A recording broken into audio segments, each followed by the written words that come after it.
Bismillahirrahmanirrahim. Assalamualaikum warahmatullahi wabarakatuh. Waalaikumsalam warahmatullahi wabarakatuh. Alhamdulillahirabbil alamin. Innal hamdalillah nahmaduhu wa nasta'inuhu wa nastaghfiruh wa na'udzu billahi min shururi anfusina wa min sayyiati a'malina. May yahdihillahu fala mudilla lahu wa may yudlil fala hadiya lahu. Asyhadu an la ilaha illallah wa asyhadu anna Muhammadan 'abduhu wa rasuluh la nabiyya ba'dah. Alhamdulillahirabbil alamin, segala puji bagi Allah karena atas rahmat-Nya kita hari ini masih diberikan nikmat sehat, nikmat iman dan nikmat Islam, sehingga masih bisa melangkahkan kaki kita menuju ke majelis ilmu yang insya Allah senantiasa diliputi ribuan malaikat yang senantiasa mendoakan kebaikan bagi kita. Semoga langkah-langkah kita menuju masjid menjadi penggugur dosa kita dan menjadi amal kebaikan bagi kita semua. Sebelum memulai majelis hari ini, alangkah baiknya kita membuka dengan bacaan basmalah. Bismillahirrahmanirrahim. Kemudian dilanjutkan dengan sholawat. Wassalim wa barik alaihi, shollu alaihi. Astaghfirullah Rabbal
الذين كم يلعبون بسم الله الرحمن الرحيم ولله الأسماء الحسنى فادعوه بها وذروا الذين يلحدون في أسمائه سيجزون ما كانوا يعملون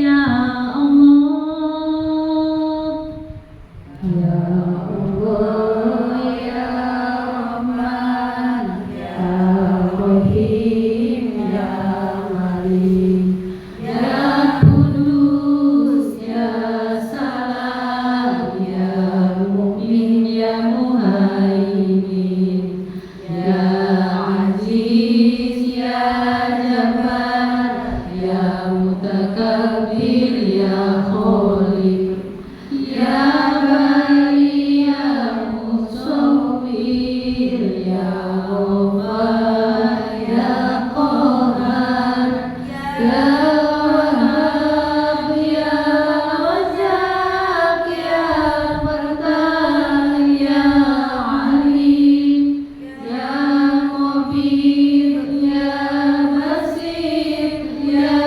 خبير يا رفيق يا مميت يا مجير يا سميع يا بصير يا حكم يا عدل يا لطيف يا خبير يا رحيم يا عزيز يا غفور يا شكور يا علي يا كبير يا حفيظ يا مقيت يا حزين يا جليل يا كريم يا رقيب يا مجيب يا وسيع يا حكيم يا ودود يا مجيد يا باعث يا شهيد يا حق يا وكيل يا قوي يا متين يا ولي يا حميد يا مسيء يا مبين يا معيد يا محيي يا مميت يا حي يا قيوم يا وجيد يا مجيد يا وليد يا أحد يا صمد يا قدير يا مقتدر يا مقدم يا مؤخر يا أول يا أخير يا ظهير يا بطين يا ولي يا متعال يا بر يا تواب يا منتقم يا رب يا رؤوف يا ملك الملك يا ذا الجلال والإكرام يا مقسط يا جميل يا غني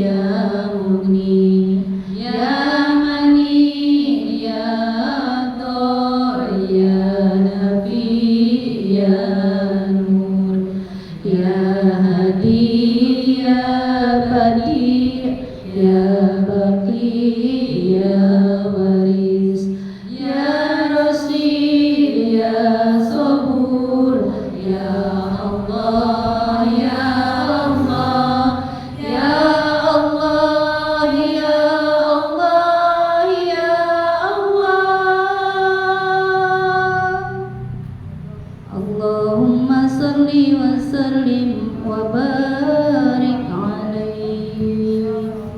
Sallu alaihi.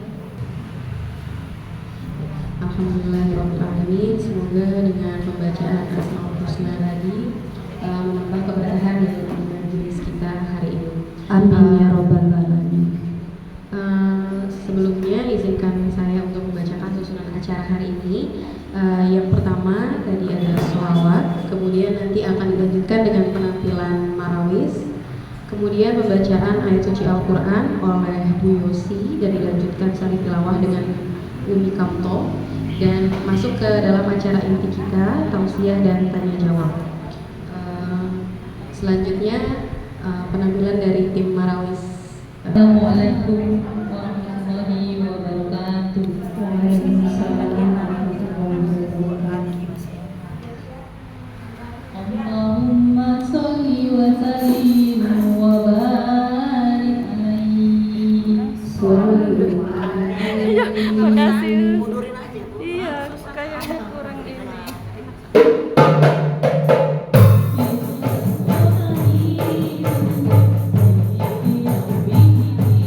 Sallallahu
berdiri sekaliannya karena hormatkan nabinya, mengharapkan syafaatnya ya Allah hari nantinya.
Ya, terima kasih kepada tim Marawis yang telah menampilkan tampilan yang Masya Allah luar biasa. Semangatnya ibu-ibu walaupun sudah tidak muda, tapi ternyata penampilannya bagus banget. Kerajinan tidak mengkhianati ya, hasilnya bagus banget. Semoga dengan pembacaan maulid kita tadi menambah kecintaan kita kepada Nabi besar Muhammad SAW, dan semoga dengan pembacaan maulid tadi membuat Nabi Muhammad memandang kita dengan pandangan penuh rahmat di hari kiamat kelak, dan mengenali kita sebagai umatnya yang senantiasa meneladaninya.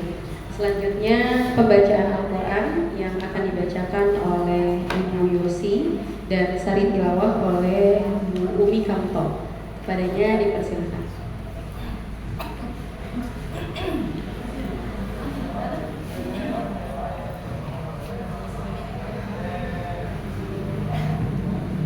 Assalamualaikum warahmatullahi wabarakatuh.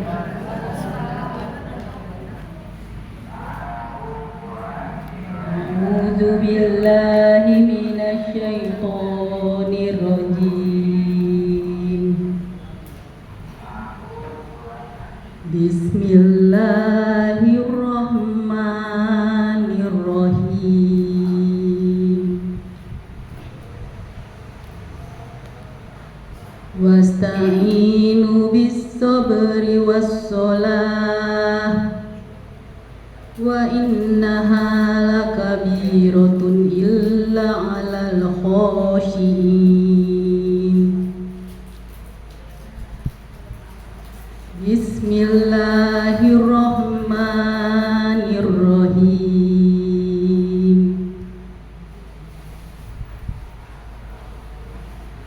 Fa idza qadaytumus sholata fazkurullaha qiyaman wa qu'udan wa 'ala junubikum. Fa idza tatma'nantum faqimus sholah. Innas sholata kanat 'alal mu'minina kitaban mawquta. Shadaqallahul azim. Aku berlindung kepada Allah dari godaan syaitan yang terkutuk dengan menyebut nama Allah yang Maha Pengasih lagi Maha Penyayang. Dan mohonlah pertolongan kepada Allah dengan sabar dan sholat. Dan sholat itu sungguh berat kecuali bagi orang-orang yang khusyuk. Selanjutnya, apabila kamu telah menyelesaikan sholatmu, ingatlah Allah ketika kamu berdiri, pada waktu duduk, dan ketika berbaring. Kemudian, apabila kamu telah merasa aman, maka laksanakan sholat itu sebagaimana biasa. Sungguh sholat itu adalah kewajiban yang ditentukan waktunya atas orang-orang yang beriman. Maha benar Allah dengan segala firman-Nya. Assalamualaikum warahmatullahi wabarakatuh.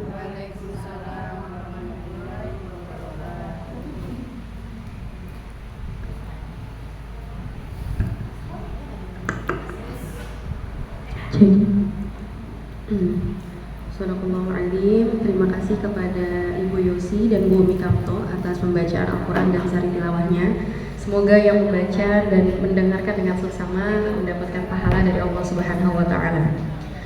Alhamdulillah, selamat datang Ibu Ustazah Hani. Selanjutnya masuk ke dalam acara inti kita pada hari ini, yaitu tausiah dari Ustazah Hani Nurul Husna LC. Ya. Kepadanya waktu dan tempat dipersilahkan.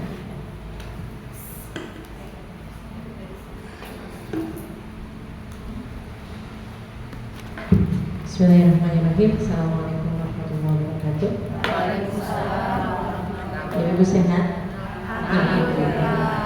Masih ujung Syawal, maka sebelum mengawali tema kita hari ini, saya pribadi mengucapkan taqabbalallahu minna wa minkum, shallallahu aman wa kullu amal antum bi khair. Semoga amal soleh dan amal ibadah yang kita lakukan Allah terima ya selama bulan Ramadan, dan Allah pertemukan kita juga semua dengan Ramadan berikutnya. Alhamdulillah, alhamdulillahilladzi an'ama bi ni'matil iman wal islam wa alafa baina qulubina asbahna bi ni'matihi ikhwana. Alhamdulillahilladzi hadana li hadza wa ma kunna linahtadiya laula an hadana Allah. Asyhadu an la ilaha illallah wahdahu la syarika lah wa asyhadu anna Muhammadan 'abduhu wa rasuluhu alladzi la nabiyya ba'dahu, amma ba'du. Rabbi shrah li sadri wa yassir li amri wa hlul 'uqdatam min lisani yafqahu qawli. Allahumma 'allimna bima 'allamtana wa 'allimna ma yanfa'una wa zidna ilman. Ibu-ibu salihah yang Tuhan cintai karena Allah, segala puji milik Allah. Pada sore hari ini Allah berikan kemudahan, keberkahan, kita diberikan umur sampai hari ini di penghujung Syawal. Nanti kita akan sama-sama menuju bulan Zulqa'dah, kemudian Zulhijjah. Dan arti Syawal sendiri adalah peningkatan. Semoga apa yang kita lakukan di bulan Ramadan, di bulan Syawal ini semakin meningkat, bukan jalan di tempat atau mundur teratur ya, dari mulai sholatnya, sholat sunnahnya, tilawahnya, kemudian berbagai amal soleh, sedekah, apalagi zikir, istighfar, doa ya. Mudah-mudahan Allah karuniakan istiqomah ya, sampai kita bertemu lagi dengan Ramadan dan kita termasuk hamba Allah yang husnul khatimah saat bulan. Amin. Salawat dan salam kita haturkan kepada Rasulullah SAW. Semoga kita menjadi umatnya yang terus istiqomah dalam melaksanakan amal ibadah sesuai dengan apa yang Rasulullah contohkan. Insyaallah kita akan melanjutkan hari ini masih di fikih sholat lanjutan yang masih ingat saat pertemuan terakhir sampai apa? Nanti ibu-ibu senyum sampai apa Bu? Hilang deh. Tepat waktu sholatnya. Iya. Kita akan masuk, kan ada syarat sah sholat belum? Ada rukun sholat. Kalau syarat sah sholat itu syarat yang harus dipenuhi sebelum kita melaksanakan sholat. Sedangkan rukun sholat itu yang harus ada dalam sholat. Paham ya? Yang pertama, syarat sah sholat wajib ini. Seorang mau sholat tapi punya hadas, habis pipis, habis BAB, atau habis kentut, tak bisa langsung sholat. Harus bersuci dari hadas kecil dengan wudu. Itu salah satu syarat sah sholat. Ada syarat wajib, bila tidak terpenuhi ya, maka tidak sah sholat. Yang pertama, muslim. Apa? Muslim atau muslimah untuk kita.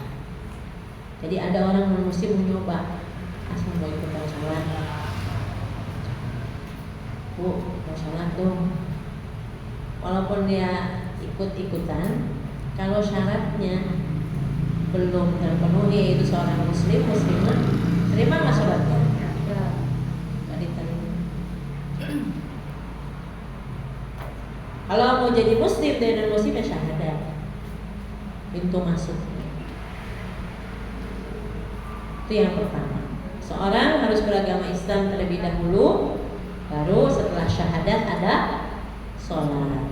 Hanya disebut rukun Islam yang kedua. Yang pertama syahadat, yang kedua sholat. Kalau sudah syahadat, maka ada kewajiban, yaitu melaksanakan sholat yang 5 waktu. Yang sudah kami biarin dulu, zuhur, asar, maghrib, isya. Kemudian di dalam surat Al-Anfal yang ada Qur'annya, surat ke-8 ayat 38, Allah berfirman, Qul lil ladzina kafaru iyantahu yughfar lahum ma qad salam wa iyaudu faqad madat sunnatul awwalin. Bila ada seorang yang kafir masuk Islam, tidak ada kewajiban untuk mengkodok selama dia belum jadi muslim. Ya, sepahami. Misalkan ada yang baru masuk Islam di usia 30 tahun, sedangkan muslimah ini haidnya usia 15 tahun, maka selama 15 tahun sebelum menjadi muslim tak perlu dikodok karena belum ada kewajiban. Paham ya? Maka beragama Islam adalah syarat sah sholat. Berdasarkan ayat ini, bahwa bila ada seorang yang belum beriman kepada Allah, belum masuk Islam, berarti masih kafir, maka tidak ada kewajiban untuk mengqadha sholat selama dia belum masuk Islam. Paham sampai sini? Nah, sholat selama ini kan dia tidak sholat kalau orang yang tidak beriman, bukan muslim. Jadi kapan diwajibkan kepadanya sholat? Setelah mengucapkan syahadat. Paham ya? Katakanlah kepada orang kafir itu, jika mereka berhenti, niscaya Allah akan mengampuni mereka. Mengampuni apa? Dosa-dosa mereka. Dan jika mereka kembali lagi, sesungguhnya akan berlaku sunnah orang-orang terdahulu. Bismillah. Bersyukur kita ya seorang muslimah salihah. Islam itu artinya istaslama, yang menyerahkan semuanya kepada Allah. Inna sholati, kan? Sudah muslim begitu. Wa nusuki wa mahyaya wa mamati lillahi rabbil alamin. Maka tidak jarang, bahkan paling banyak orang yang baru masuk Islam, dia lebih semangat ibadahnya daripada orang yang sudah Islam dari dulu. Benar? Allahu Akbar, Allahu Akbar. Baru pulang dari pasar selalu berdoa. Siapa yang begitu? Ada. Muslimah begitu. Nge-mall itu nggak wajib, tapi pulang nge-mall ada berkumandang bukannya ambil wudhu, ambil bantal. Yang senyum berarti. Ya, nggak usah ngomongin yang lain, kita ngaku aja itu ya. Jadi ini saja kita sudah senyum-senyum ya, astagfirullahaladzim. Maka bersyukurlah menjadi seorang muslimah ketika kita ini diwajibkan kepada kita sholat. Oh iya ya, inna sholati, semuanya sholat, wa nusuki, ibadahku. Makanya disebut manasik haji itu kan rangkaian ibadah yang sudah ditentukan. Gak ada tawaf di Bintaro, sah umrohnya nggak ada. Tawafnya harus di mana? Di Baitullah. Ini semuanya ditentukan oleh syariat.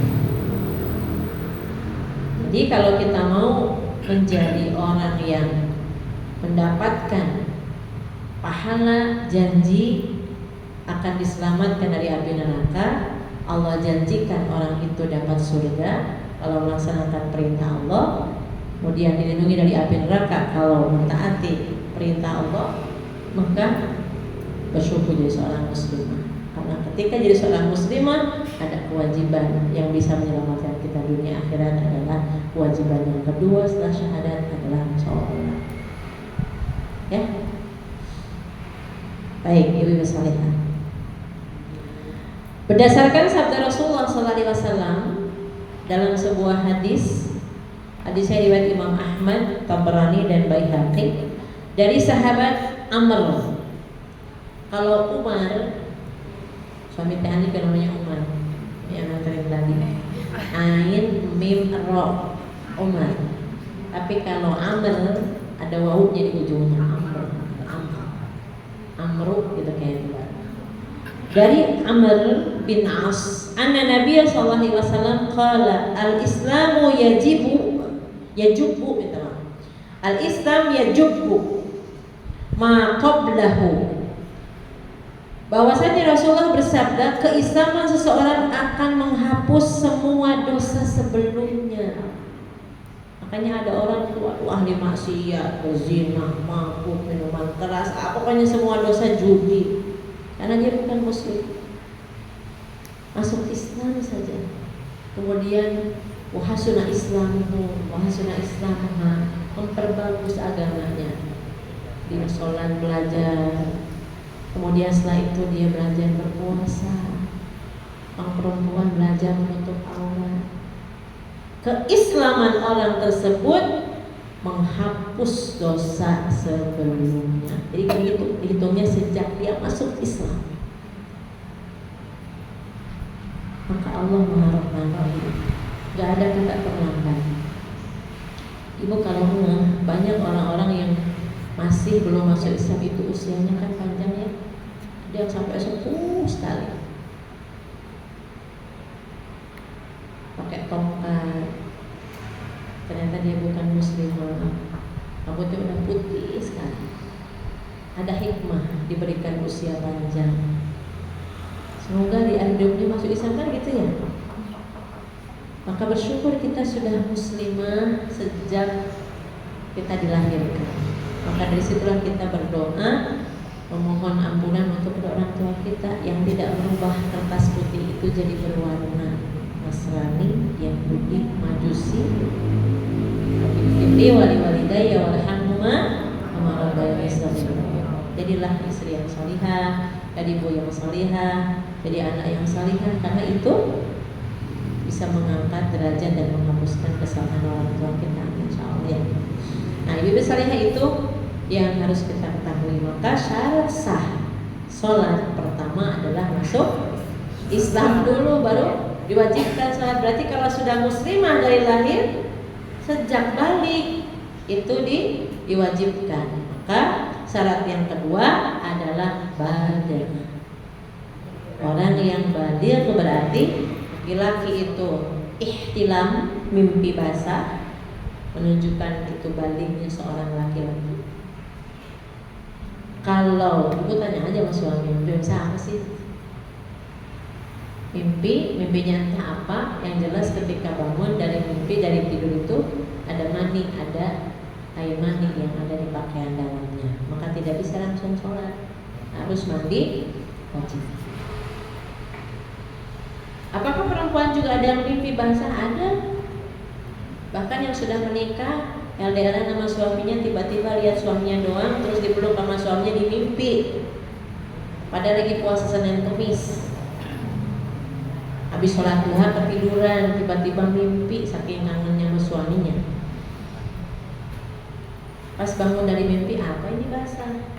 Gak bisa langsung sholat tuh, harus mandi wajib dulu, tapi puasanya sah. Iya, kayak mimpi makan bakso 2 mangkok, baksonya mana? Baksonya kagak ada. Ya Allah, enak banget tadi bakso, ya Allah di mimpi. Rizki dari Allah. Emang mimpi apa tadi Bu? Mimpi makan bakso, pedes, enak banget. Orang sudah bilang mis dasum, amis tada hasum. Allah, enak banget, mana baksonya? Di mimpi, habis 2 mangkok. Masya Allah. Batal nggak puasanya? Enggak ada, orang mana baksonya nggak ada. Sama, ya Allah mimpi ketemu suaminya masih tugas di luar negeri, luar kota. Dipeluk sama suami, tuh saking kangennya. Ternyata ada yang basah yang keluar ke air mani, maka tidak bisa langsung sholat, harus mandi wajib, tapi puasanya sah. Itu namanya syariat. Makanya perlu belajar, jadi tahu, paham ya? Jadi balik. Nah, seorang perempuan ciri baliknya keluar haid. Bisa ada yang usia SMA zaman dulu ya, SMP kelas 3 baru haid. Anak sekarang, SD kelas 6 nyuci celananya aja masih ibunya udah haid. Seorang anak kecil yang belum mengalami balik tidak wajib sholat, tapi ketika ibunya mengajarkan tentang tata cara sholat, bahkan ada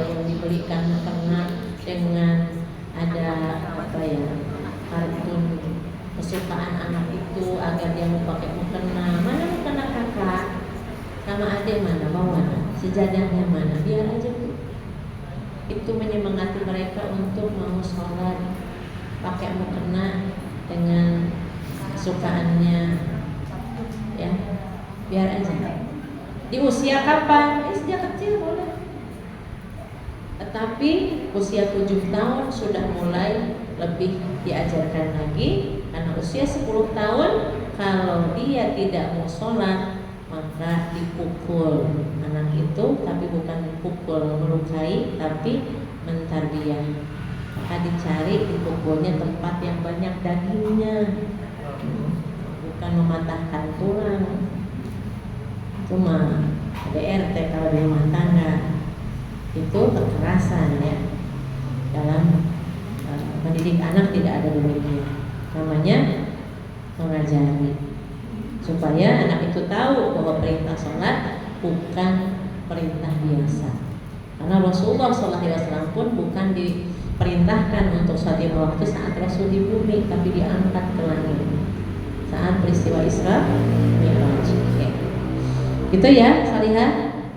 An Aisyah dalam sebuah hadis dari Bunda Aisyah radhiyallahu anha, ai Nabi sallallahu alaihi wasallam qala, rufi'al qalamu an thalathatin. Diangkatnya kalam dari 3 golongan. Anin naim hatta yastayqin. Bagi orang yang tertidur, adzan berkumandang, enggak ada yang bangunin selama dia tidur, tidak wajib sholat. Tapi kalau kita dengar tidur ayam katanya, Allahu Akbar, Allahu Akbar, oh masih jam segitu, ntar aja. Nah itu mah dia mendengar. Kalau yang tidur nggak dengar, padahal sudah lewat waktu sholat, selama tidak bangun dan tidak ada yang membangunkan, maka sampai dia terbangun. Saya pernah Bu jam 11 nunggu zuhur, pulang kajian, pulang di rumah sendirian, nyalain AC, kok nggak tidur. Bangun itu 4:30. Kenapa tidur teh? Astagfirullahaladzim. Belum saat apa? Memang efek dari obat ya. Aku tuh nggak mau lagi lah minum itu berat. Ternyata Masya Allah. Ada yang bangunin, ambil wudhu, sholat duhur, lanjut sholat asar.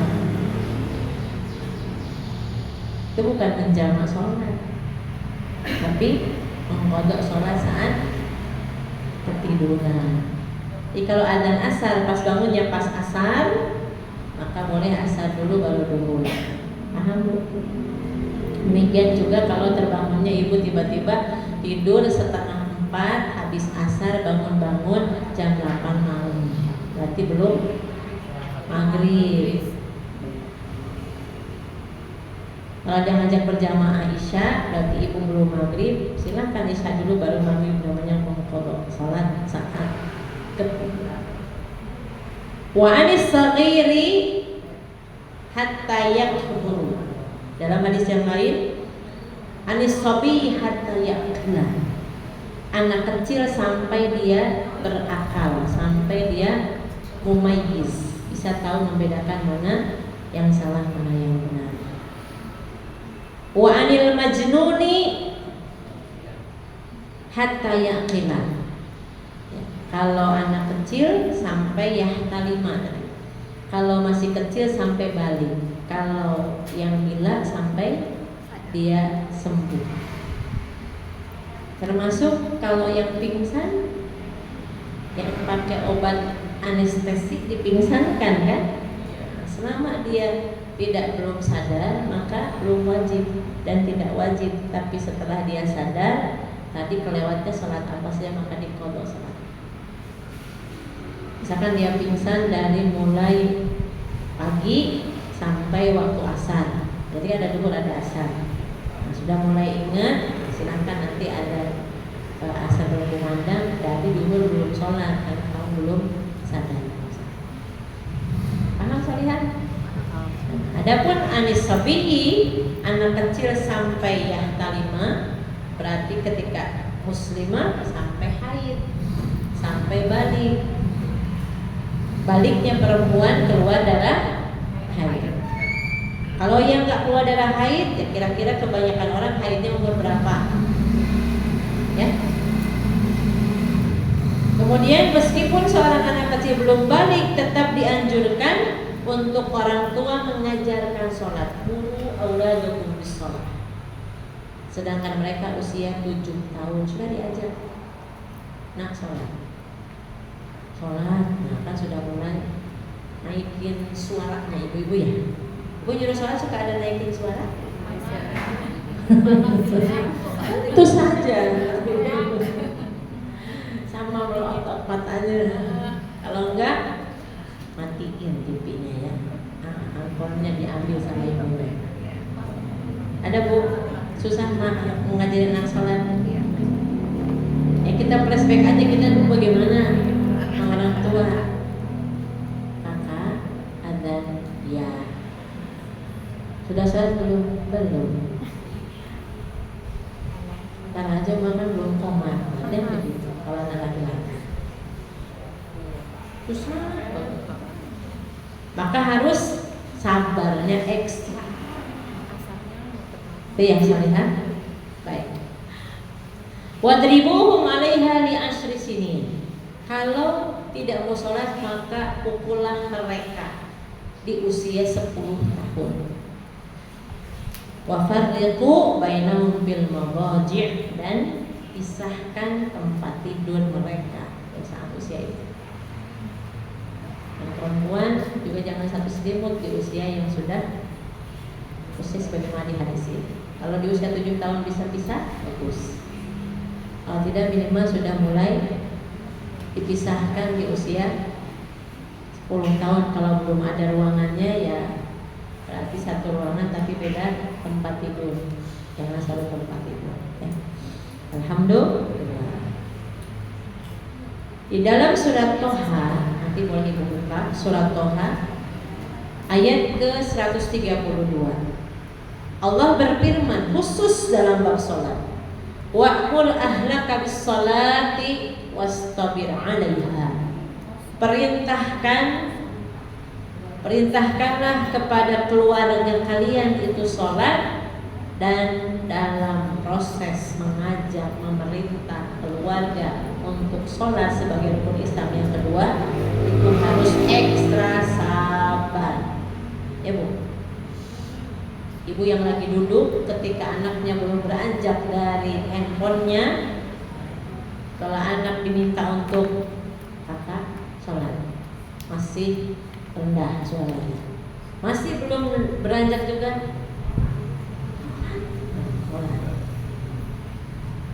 Kalau anak-anak nonton TV nggak sholat, hampir mau cet mati. Ibu begitu, ada begitu. Bahkan ada seorang ibu anaknya udah susah sholatnya, ambil jaring, kain jaring tuh, kain apa samping orang Sunda, kain yang panjang. Kemudian ibunya berebahkan diri, kemudian ditutupi. Nunggu mama begini dulu, nunggu ibu begini dulu, kamu tidak sholat. Astagfirullah, begitu ya. Kakak adik sholat, ayahnya juga bukannya ke masjid, bukan anaknya doang yang kena. Siapa yang kena? Semua. Itu namanya marah syar'i, bukan baju doang yang syar'i. Boleh mana boleh nyuruh sholat. Karena ini Al-Quran. Ibu lagi mengajar, memerintahkan anak suami untuk sholat, itu berarti marahnya karena Allah. Boleh. Wah nanti pas, kenapa kamu marah sama ayah nyuruh sholat? Tadi Ustazah juga bilang boleh ngajar sholat itu jangan marah dulu. Ini nasihat buat saya juga. La nas'aluka rizqa, nahnu narzuquk. Ada hubungan antara sholat dengan rizki, yakin nggak? Kalau kalian serius nyari duit, bekerja, serius nggak sholatnya? Masjid, rumah, mati, bagus nggak? bagus. Sekarang kantor rumah mati. Mana sholatnya? Kalau laki ya, yang pemuda perempuan, kan perempuan mau sholatnya di rumah. Gak usah ke Tanah Abang berarti. Ke Tanah Abang nyampe ke masjid komplek agak pernah. Alasannya apa? Sholat perempuan kan di rumah. Memang ada, lebih baik di rumah. Tetapi kalau sholatnya di rumah, Allahu Akbar, Bismillahirrahmanirrahim, Qul huwallahu ahad. Kalau di masjid agak panjangan suratnya imam itu, mendingan di rumah, mendingan di masjid. Ya kalau masjidnya kepleset aja langsung nyampe masjid, kenapa tidak ke masjid? Ada Bu banyak fitnahnya kalau masjidnya jauh, imam masjid tempel komplek kayak gitu. Suami ke masjid ibu boncengan, so sweet ya Bu. Kata suami, Bu ke masjid yuk, agak usah masak deh, ntar pulangnya kita makan nasi goreng. Ntar kita beli sate deh, atau kita beli soto apa kek, atau pagi-pagi sholat subuh yuk Bun, ntar sampai syuruk di masjid, ntar pulangnya kita nyabubur ya, bubur ayam. Alhamdulillah. Itu ya salihah. Ini adalah yang kedua, balik itu syarat sah sholat yang kedua. Wanita berarti sudah balik dengan ditandai keluar darah haid. Yang ketiga, berakal. Orang gila tidak wajib sholat. Orang pingsan karena memang belum sadar sampai dia sadar. Saya dipahami ya. Ini kalau ada orang tuh tiap azan gak mau sholat, katanya dia stres, setiap azan stres, itu mah mungkin harus diperiksa sama setiap azan keinget gitu. Kalau kita terlupa, misalkan ibu jam segini udah di masjid, udah mandi, udah wangi, udah cantik, pas dalam kondisi kajian udah beberapa saat di masjid, tadi saya sholat asar di mana ya?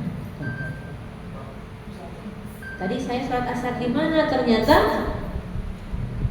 ya Allah saya belum asar. Maka sholat saat itu juga. Paham? Orang yang terlupa. Sedangkan orang yang ketiduran kayak tadi, berarti qadha sholat itu ada bagi dua kondisi. Ketika orang itu akalnya belum kumpul semua. Saat tidur akalnya kemana? Ya ingat kan? Makanya kalau kondisinya orang tidur sampai dia terbangun, orang yang lupa sampai dia ingat. Saya tadi sholat duhur di mana? Ya, ini pada lagi zikir sholat asar. Habis sholat asar sholatkan tehnya coba. Assalamualaikum warahmatullahi wabarakatuh. Nah, tadi saya tidur di mana ya? Ingat-ingat dirunut satu-satu. Terus dia pernah di rumah. Kok nggak ada perubahannya? Masih rapi lipatannya. Saya sholat di mana ya? Astagfirullah, saya belum sholat isya. Ingatnya kapan? Ba'da asar, duhur itu, maka sholatlah saat ingat. Ibu habis maghrib tidur nyenyak di atas sejadah. Pernah tidur sampai belum kena ketiduran? Sering. Saya juga senang begitu Bu. Paling nyaman ya Bu. Iya. Setelah maghrib tidur karena capek seharian misalkan ya. Ada isya udah bangun, di rumah cuma sendirian, anak-anak udah besar, suami belum pulang. Setelah sholat isya ada berkumandang suami pulang, lihat istrinya di solehah gitu depan di atas sejadah bobo. Prasangkanya suaminya oh istrinya udah sholat isya, baru sholat isya ketiduran, padahal belum. Udah suaminya udah, akhirnya suami pun istirahat, lihat istrinya tidur, nggak dibangun. Istrinya bangun, lapar, nyari makanan yang bisa dimakan tuh. Biasa kan penyayang itu, daripada dibuat, ya Bu, dia dilupakan dulu makan. Setelah itu ibu bersih-bersih, lanjut tidur lagi. Iya kan? Jam 2:30 bangun, ambil wudhu, tahajud. Solihan itu, padahal belum isya. Isya nih contoh. Berarti berakal itu bagian dari syarat sholat. Orang yang terlupa saat ingat dia wajib sholat. Orang yang ketiduran saat dia bangun. Berarti akalnya saat tidur mah nggak ada ingat apa-apa. Sudah aja adzan subuh itu berkumandang, sholat subuh. Suaminya sempat tanya, tadi kamu sholat isya? Udah aja. Namanya orang lupa, ya bu. Makanya Allah nggak menghitung, menghisab yang lupa. Wah kalau dihisab mungkin kita nggak ada yang selamat dari nerakanya Allah. Ternyata setelah sholat subuh zikir ingat, tadi saya sholat isya di mana ya? Allah saya nih diingatkan. Astagfirullah, saya belum sholat isya, tidur habis maghrib. Terus makan, bangun tidur tuh makan, bersih-bersih, tidur lagi. Tahajud sholat, witir sholat, subuh sholat. Habis subuh ingat tadi isya apa enggak? Akhirnya sholat isya saat ingat itu setelah sholat subuh. Suaminya heran, kamu sholat apa lama banget? Banyak lagi bukan 2. Rahasia gitu. Alhamdulillah, itu ya. Berarti syarat yang ke berapa bu? Yang ketiga adalah berakal. Orang yang lupa ketiduran maka sholatnya saat ingat atau saat terbangun. Nah, syarat sah sholat yang berikutnya kalau tadi yang harus ada.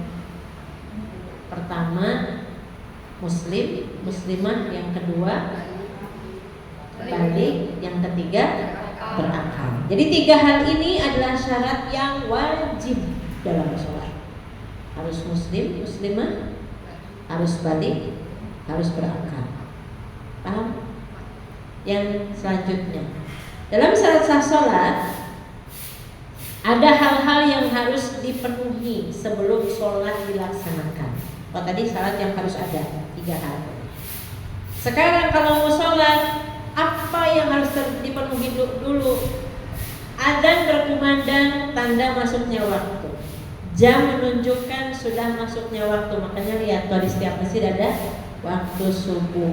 Sebelumnya waktu subuh, zuhur, asar, maghrib, isya. Karena ibu mau sholat subuh itu 2 rakaat, kemudian bacaannya panjang, ibu baru hafal Al-Baqarah misalnya.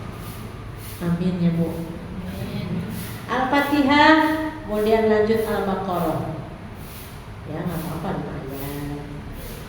Ataupun misalkan ibu An-Naba juz 30 lagi menghafal An-Naba sampai habis di rakaat pertama subuh. An-Nazi'at rakaat kedua. Tapi sayang belum adzan. Kira-kira diterima sholat? Enggak. Maka syarat sah sholat itu dukhulul waqt, masuknya waktu sholat subuh, masuknya waktu sholat duhur. Jadi masuk waktu.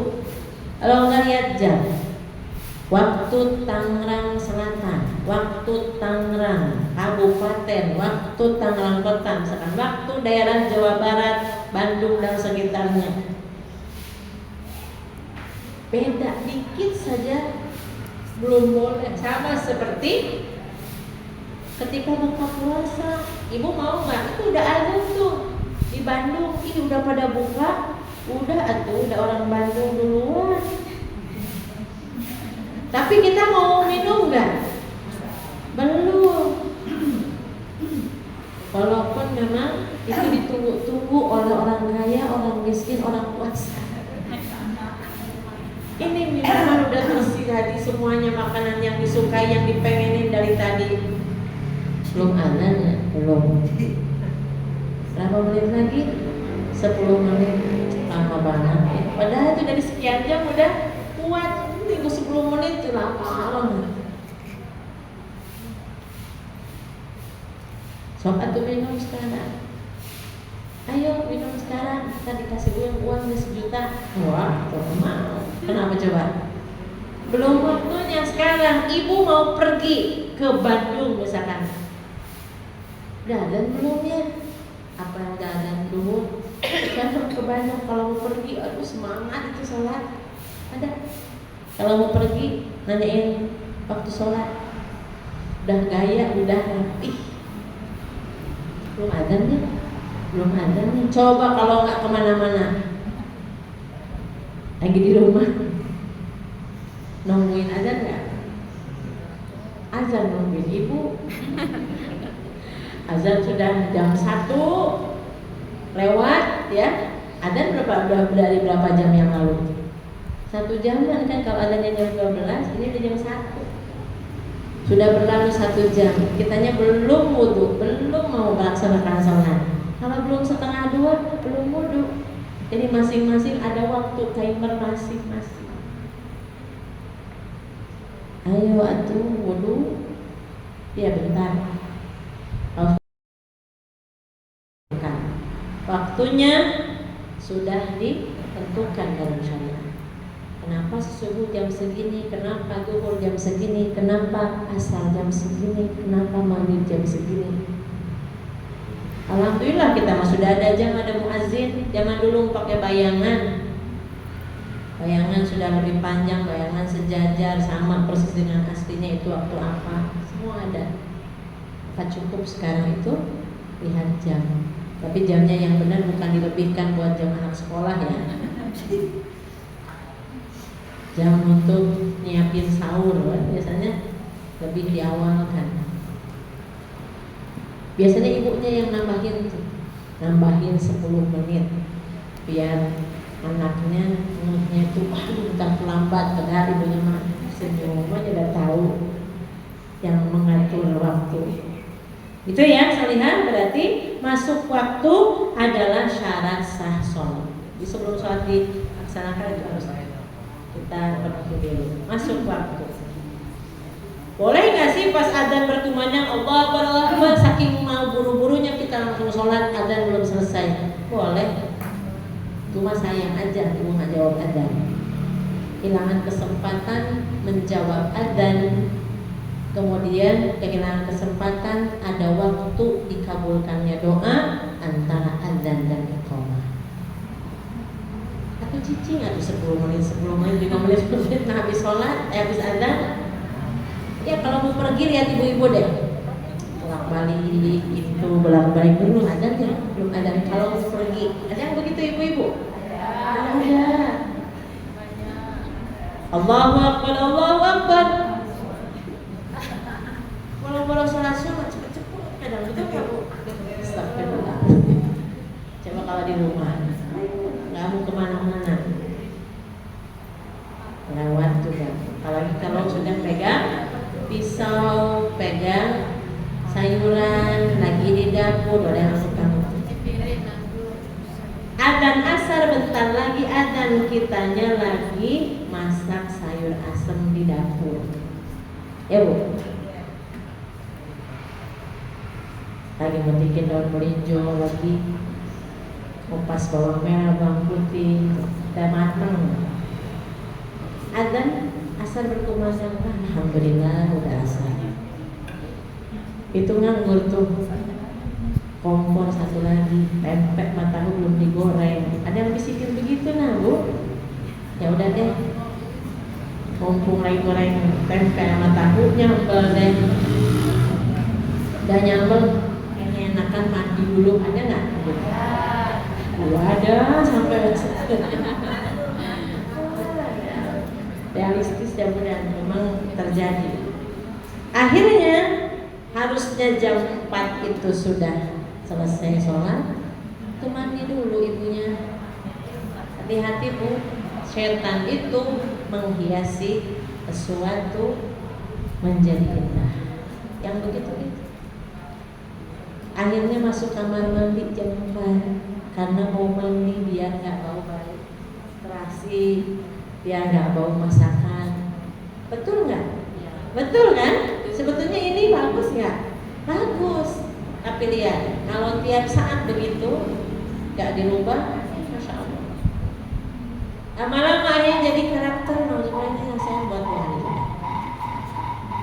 Nyambel, udah semua siap, sholat nanti dulu mandi, biar khusyuk sholatnya, biar wangi. Ketika lagi di kamar mandi lihat cucian tadi direndam. Tanggung biar nanti sholat khusyuk nggak ingat cucian. Dikit kok, cuma dalaman doang. Cepet. Lihat sampo, ada setan tuh gunain matanya lihat sampo yang tadinya mau mandi seger doang keramas. Bener kan? Ada mungkin. Pas keramas tuh kok ini kaki nyentuh udah mau kamar mandi dulu. Bersihin semua. 4:30 lebih aja Bu. Udah sholat. Besoknya juga begitu. Nah ini salah satu yang harus kita ya mungkin sama-sama kita rubah. Nasihat buat saya juga mengetahui bahwa masuknya waktu itu adalah syarat sah sholat. Tapi bukan berarti ya nanti. Yang selanjutnya yang kedua suci dari hadas kecil dan besar. Saya tidak akan bahas ini. Kita sudah pernah membahas bab toharoh. Sehingga seorang yang mau sholat itu harus bersuci dari hadas kecil dengan wudhu. Dalilnya surat Al-Maidah ayat 6 tentang ayat wudhu.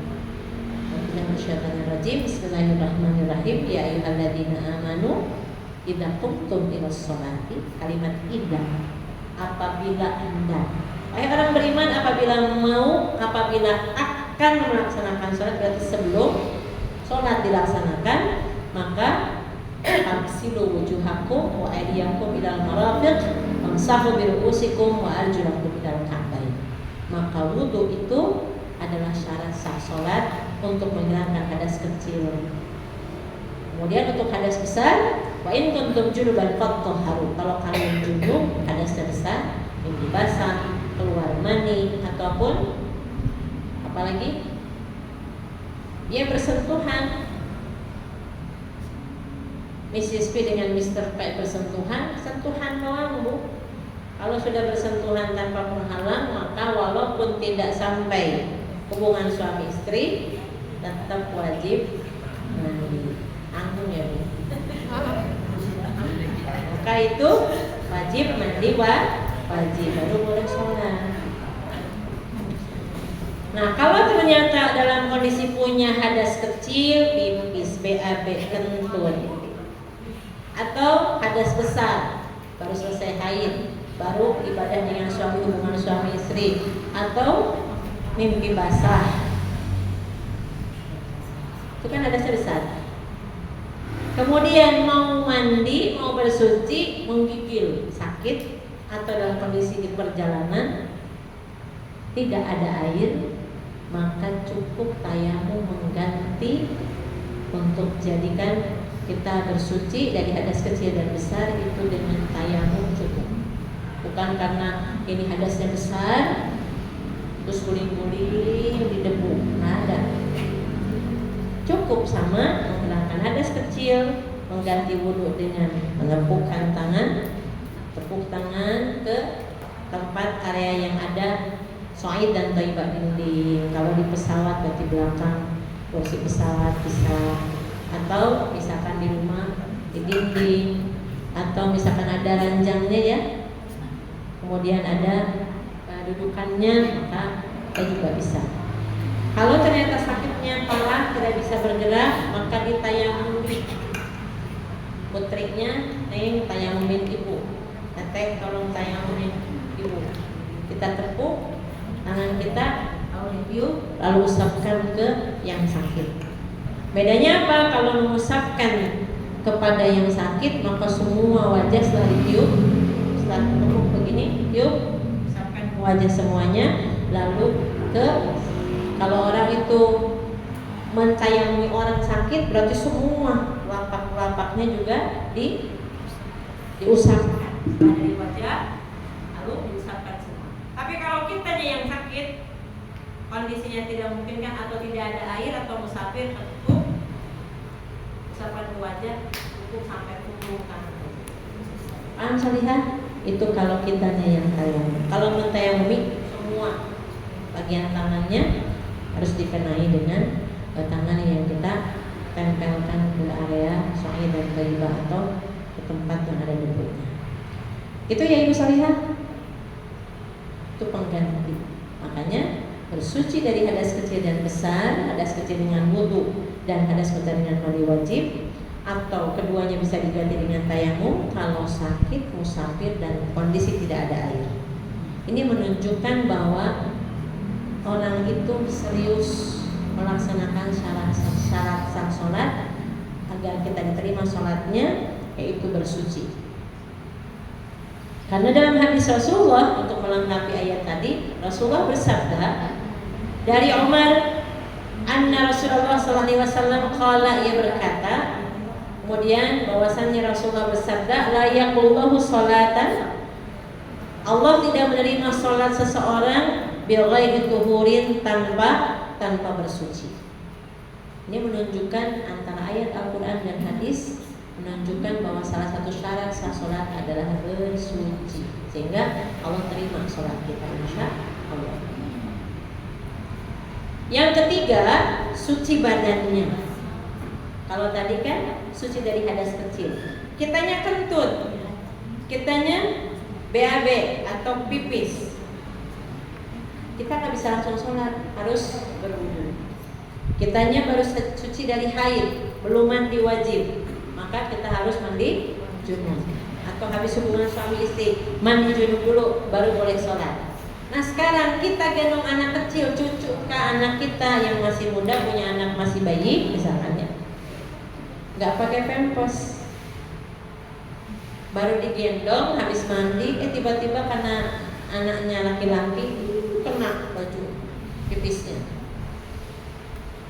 Apalagi anaknya yang sudah besar, bukan yang minum ASI saja. Kalau minum ASI cukup dipercikan air, baru kita bisa sholat dengan baju yang kena pipis tadi yang kita percikan dengan air. Kalau anaknya masih minum ASI saja, berarti kitanya juga harus suci badannya. Tangan tadi habis nyebokin anak, nah nggak cukup cuci tangan, apakah harus wudu lagi?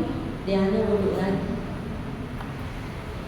Kita garuk-garuk sesuatu, garuk-garuk kemaluan tanpa ada penghalang, wudu lagi. Paham ya? Kecuali kalau betulin celana kesentuh bagian kemaluannya, tapi di atas handuk, itu nggak masalah. Ya nanti ada hal yang membatalkan wudu. Ini kenapa dalam bab sholat? Karena sholat kita tidak sah kalau kondisi badan kita kena najis. Kita sholat Allahu Akbar, kok bau sesuatu khas dari najis. Oh iya tadi habis gendong ini kayaknya bocor deh empasnya. Nah maka nanti ulangi sholatnya, ganti baju.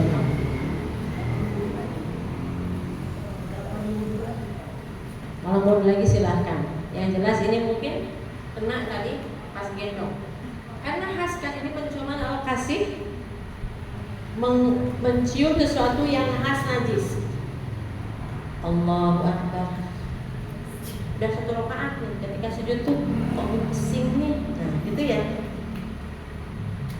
Nah kita harus mengganti atau mengulangi sholatnya.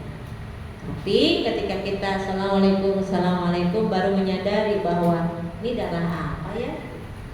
Atau ini apa ya kok ada noda? Kalau sudah lagi, kalau sadarnya setelah selesai. Rasulullah SAW pernah sholat mengimami para sahabat. Saat itu Rasulullah sholat di masa Rasul kan masjidnya dari tanah, tidak ada yang ini, tidak lantai ubin yang masya Allah ya situ. Kemudian Rasulullah membuka sendalnya pertengahan sholat. Para sahabat yang jadi makmum tuh melihat Rasulullah membuka sendalnya, dibuka semua. Rasul menyimpan sendalnya di sebelah kiri beliau. Para sahabat yang jadi makmum melihat Rasul membuka sendalnya, dibuka. Selesai sholat Rasul bertanya, kenapa kalian buka sendal kalian? Karena kami lihat mau membuka sandal itu ya, ketaatan para sahabat, gak pakai nawar, gak pakai mikir kayak kita. Kenapa? Boleh enggak? Kita makan kadang rugi ya Bu, kalau beramal soleh itu. Tadi saya saum, pengen saum sunnah Syawal, tapi 13, 14, 15 juga. Niatnya apa? Niatnya saum Syawal aja, tapi nanti dapat pahala 13, 14, 15 enggak? Gitu. Ya sama aja boleh Bu, untuk keberkahan ya, alhamdulillah. Nah, jadi Rasulullah itu membuka sendalnya. Karena apa? Kata Rasul, saya membuka sendal itu karena tadi malaikat menyampaikan kepadaku bahwa di sandalku ada najis, ada kotoran yang membuat sholat nanti tidak sah. Pertengahan sholat. Berarti menunjukkan ini Rasulullah diingatkan malaikat. Nah, kita siapa ingetin? Makanya sebelum sholat kita harus cek and dicek dulu. Kalau mau kondangan kita dulu, Bu, undangannya hari Ahad dari Jumat, dari sepekan sebelumnya udah nyiapin. Ya Bu, ini undangannya warna merah marun nih, mana ya baju merah marun? Biar sesuai, biar nggak salah kostum kan gitu. Baik ya, suci badan. Yang ketiga, kemudian ada suci pakaian. Sama, pakaian yang kita kenakan cek dulu. Kadang mau kena kita tuh banyak, tapi yang bagus dipakainya Idul Fitri doang. Sholat Id di laundry, wangi, nyetrikanya semalaman sampai nggak tahajud. Sedih ditinggal Ramadan giliran hari pertama Syawal, gak tahajud karena nyetrika, gak tahajud karena bikin opor. Nah ternyata Ibu Solihah, ketika seseorang itu pakaiannya punya yang bagus dipakai buat sholat, kenapa tidak? Jadi mau kena itu udah kuning di sininya, udah BAU sampai nggak betah sujudnya, karena udah 2 pekan kah, sebulan kah dicuci. Kadang ketiduran kan, pakai mau kena ada yang dites. Pas Allahu Akbar tuh kok sesuatu. Ya, maka kalau mau Ibu ambil mukena beberapa, pakai buat sholat. Sholat subuh tadi yang sholat isya, nanti sholat zuhur yang sholat duha. Jadi dikeluarin 2 mukena yang cakep yang kita punya. Jangan yang cakep tuh buat Idul Fitri aja setahun sekali. Padahal mukena tiap ibu ketemu yang lagi viral, yang lagi beli. Iya, kayaknya bagus nih mukena ini musim begini, beli. Ganti mukena, ganti juga ya pakaian sholatnya insyaallah. Kemudian tempatnya, kalau bisa Ibu tahu di masjid itu, kalau kita lagi pergi kemana, Ibu mau bepergian kemanapun, maka ambil sejadah pun sudah travel ya, mukena yang biasa Ibu pakai, bawa di tas kita, bawa di mobil kita, simpan di motor kita, supaya kalau mau sholat itu Ibu nggak nungguin mukena masjid. Kalau mukena masjid cuma ada 5, yang sholat ada 10, Ibu jangan Assalamualaikum langsung sholat sunnah, orang nungguin di belakang Ibu mau sholat. Gak apa-apa nggak sholat sunnah, karena mukenanya punya masjid, yang nungguin ngantri banyak. Kalau mau nyaman, bawa mukena sendiri. Ada yang sujudnya sampai nggak bisa lama, kenapa? Ini karpet udah berapa lama nggak dicuci? Ya, insya Allah harus pastikan kalau Ibu di tempat umum basah karpetnya, maju ke depan yang kering. Makanya saya kalau sholat dimanapun selalu cari yang paling depan, karena ibu-ibu nggak mau maju ke depan. Biasanya tempat sholat, tempat duduk di situ biar nggak jauh jalannya. Seringnya kan begitu, Bu. Yang Solihah, insya Allah pastikan baju badan kita, pakaian kita sama tempatnya itu tidak najis. Kita lagi ya. Yang keempat, menutup aurat. Satrul aurat. Pahami bahwa orang mau sholat itu harus menutup aurat. Aurat kita kembali ke bab aurat lengkapnya. Lebih simpelnya, seluruh tubuh wanita itu aurat kecuali yang boleh nampak. Yang mana yang boleh nampak? Wajah dan telapak tangan. Mana telapak tangan? Ini dan ini itu namanya telapak. Ada dhahrul kaf, ada batnul kaf. Jadi kalau yang yakin bahwa ini itu tidak mengapa terlihat karena boleh kelihatan saat ke pasar, keluar rumah, aurat dalam sholat dengan aurat di luar sholat itu sama. Ibu kalau sholat ditutup seluruh tubuhnya sampai kaki, berarti ke pasar pun begitu. Berarti kalau sholat ini adalah yang boleh terlihat, pergelangan tangan ke sini. Kalau ibu bajunya itu kaftan, bajunya yang melorot-melorot, kasih manset. Makanya saya tuh alhamdulillah di sini ada, di mobil ada. Khawatir kita nggak kena, kita pakai gamis, pakai hijab begini, kita nyaman buat sholat dengan pakaian yang kita kenakan. Contoh nih, ya Bu, maaf. Bajunya itu harus wudhu friendly, bukan mau iklan. Namanya bukan bisnis baju. Kemudian juga harus sholat friendly. Nih bajunya lebar, bisa buat 2 orang, nyaman. Kalau mau sholat, misalkan kita kaos kakinya basah, masih bisa mau sholat, masih bisa. Tapi kalau mau pergi, tinggal dinaikkan lagi, biar tidak terlalu basah, bisa. Ini kita nggak bawa manset, bisa nggak? Bisa. Mau wudhu, tarikin ke dalam juga bisa. Jangan beli baju, bikin baju yang mau wudhu aja. Jadi menderita. Kalau mau lebar, berarti kasih di sini bannya, kasih kain ekstra, nanti dikancingin biar ibu ketika ini nggak melorot-melorot. Tapi kalau mau sholat bisa dibuka, mau wudhu bisa dibuka. Ada yang mau wudhu tuh harus buka semuanya, karena bajunya sempit sampai sini doang ditariknya nggak bisa. Atau mau sholat itu, ini gimana ya mau sholat? Ini kelihatan. Ini nggak boleh kelihatan Bu. Bahkan ada orang yang berhijabnya sempurna pakai cadar, tetapi ininya you can see, jangan pakai daster yang nggak ada tangannya. Ini harus diperhatikan.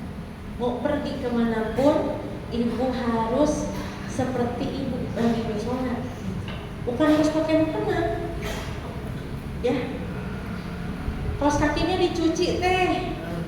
Kan harus ditutup kakinya, karena itu aurat. Gimana ibu mau nyapu di depan rumah pakai sepatu bot juga boleh, nggak ada pakai keresek, pakai sepatu yang tertutup atau tidak kelihatan kakinya, karena boleh jadi ada hati laki-laki yang tergoda saat melihat aurat perempuan, kakinya warnanya lebih putih dari wajahnya. Jadi paham ya? Paham solihan? Kalau ini ditutup saat sholat, kan ibu mewajibkan ditutup ini kan aurat. Berarti nanti ke pasar pun harus begini. Iya. Beli 1 kilo jeruk harus tutup juga sama. Jangan sampai kalau sholat ditutup, kalau ternyata ke pasar dibuka. Yang solihan itu menutup aurat. Syarat yang keempat. Dalilnya boleh dilihat surat Al-A'raf ayat 31. Ya Bani Adam khudhu zinatakum 'inda kulli masjid. Wahai Bani Adam, maka kenakanlah atau pakailah pakaianmu yang indah setiap kali ke masjid. Maksudnya setiap sholat, setiap mau sholat. Fakulu washrabu wa la tusrifu. Makanlah, minumlah, jangan berlebihan. Innahu la yuhibbul musrifin. Karena Allah tidak menyukai yang berbuat berlebih-lebihan, yang israf. Gitu ya. Dan Allah dalam hadis Ibunda Aisyah tidak menerima sholat seorang wanita yang sudah haid tanpa kerudung. Maksudnya kalau dia tidak menutup aurat maka tak sah sholat.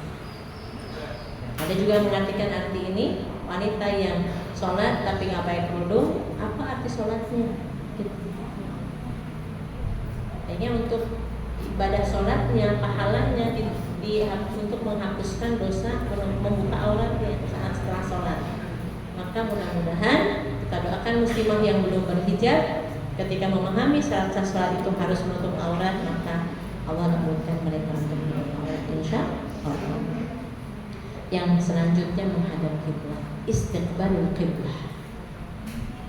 Harus jelas Bu, kalau mau sholat mana kiblatnya. Makanya kalau di hotel, di tempat manapun, di ruangan ibu punya bisnis misalkan villa, jangan lupa harus ada arah kiblatnya. Kalau tidak, maka tanya ibu. Kalau nggak ada, nggak ketahuan, tanya kiblatnya di daerah ini arah kemana. Kalau ibu sholat di teman kita di rumah siapapun, kiblatnya kemana? Ke arah lemari. Lemarinya ada 2, tanya yang sana apa yang sini. Ntar kita udah sholat 2 rakaat, iya Allah salah itu. Nah, gitu.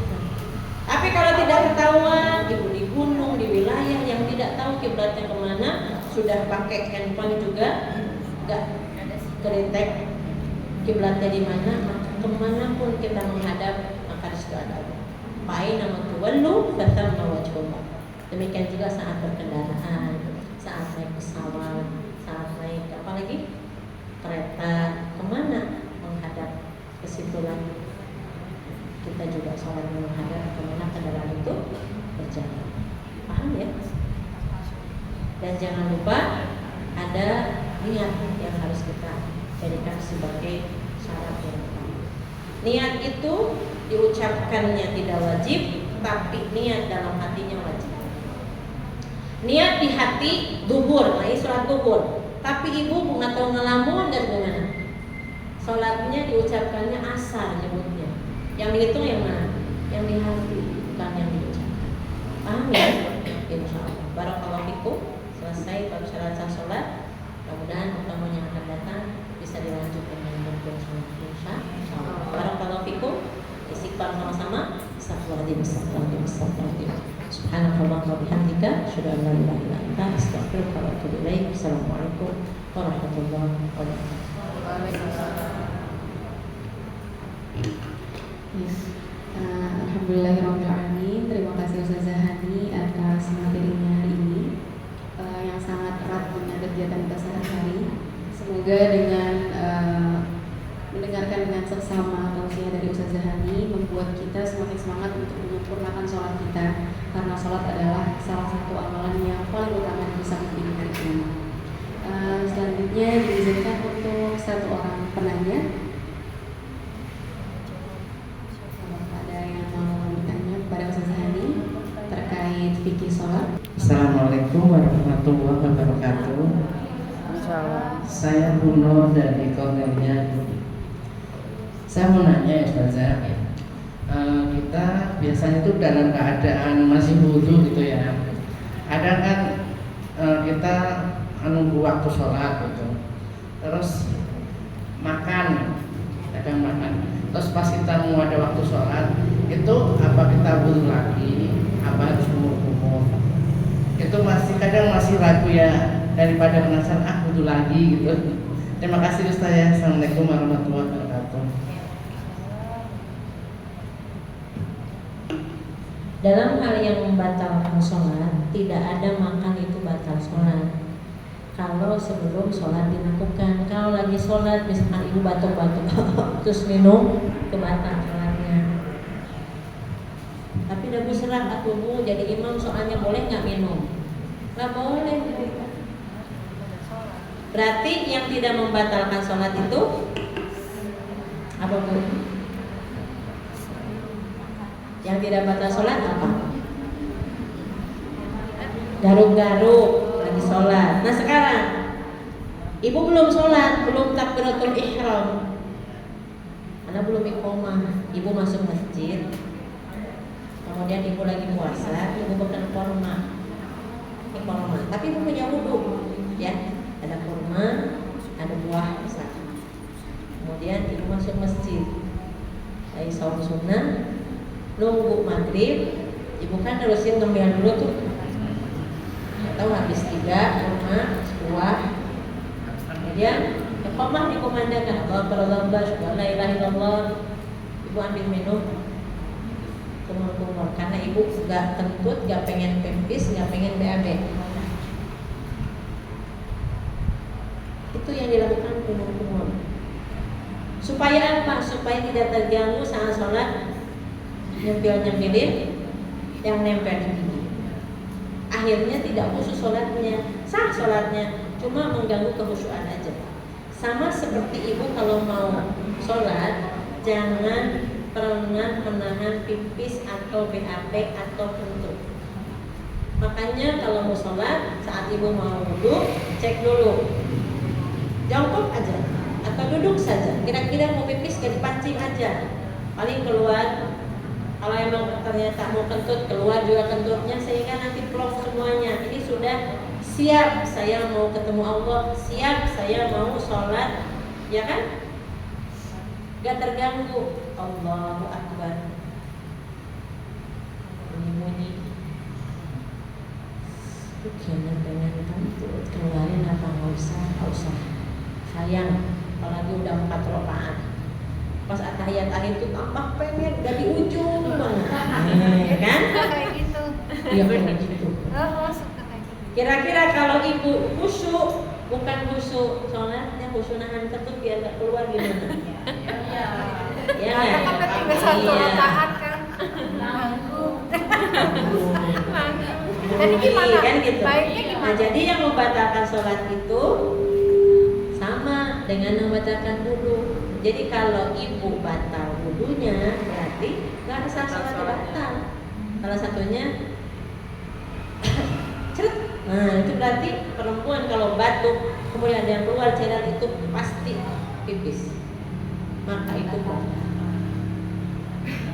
Walaupun ibu pakai pampers, pakai baru, itu mah iya, tidak mengotori, tidak netes, tapi sholatnya tetap pasti ulangi. Nah sekarang gimana kalau kita habis makan, kentutnya keluar, pipis juga nggak keluar, BAB apalagi, cuma makan doang sama minum, boleh nggak? Langsung sholat? Boleh, tapi karena ada makanan yang dimakan bukan minum saja. Kalau minum nggak apa-apa bu, kan air kan, sudah ketelan airnya pun, tinggal air liur doang. Tapi kalau makanan yang kita punya, kemudian ada nempel-nempel di gigi, tinggal kumur-kumur saja. Jangan ragu, karena ragu itu membuat keyakinan goyah. Akhirnya itu yang bisa menjadikan kita harus wudhu lagi. Kentut ya, batal ya.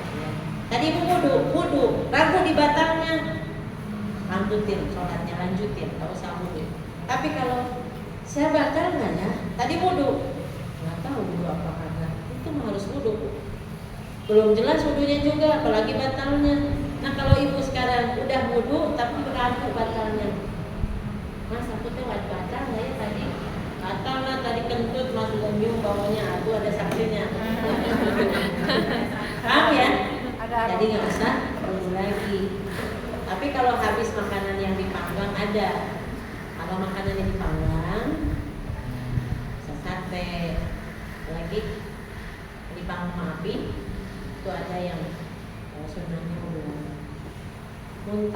Muntah itu batal nggak wudhunya? Kalau puasa batal. Kalau habis wudhu muntah, tapi Rasulullah habis muntah wudhu. Berarti bukan berarti harus habis muntah wudhu. Sunnahnya wudhu, kadang sunnah wudhu. Kamu apa sih ruginya wudhu lagi? Gitu. Lagi habis muntah. Gitu. Tapi kalau habis makan kita kumur-kumur saja. Alhamdulillah. Ya, baik. Semoga tidak muat jadi mau semangat lagi mencari mengkaji lagi. Insyaallah ya. Kalau alam bisa. Sudah cukup kayaknya waktunya. Kita istighfar saja. Astagfirullahaladzim. Rabbana la tuzigh qulubana ba'da idh hadaytana wa hab lana min ladunka rahmatan innaka antal wahhab. Allahumma rabbana ighfir lana dhunubana wa liwalidina wa li jami'il mu'minina wal alamin. Rabbi ja'alna muqimus salati wa min dzurriyyatina rabbana wa taqabbal du'a. Allahumma rabbana atina fid dunya hasanah wa fil akhirati hasanah wa qina adzabannar. Subhana rabbika rabbil izzati amma yasifun wa salamun alal mursalin walhamdulillahi rabbil alamin.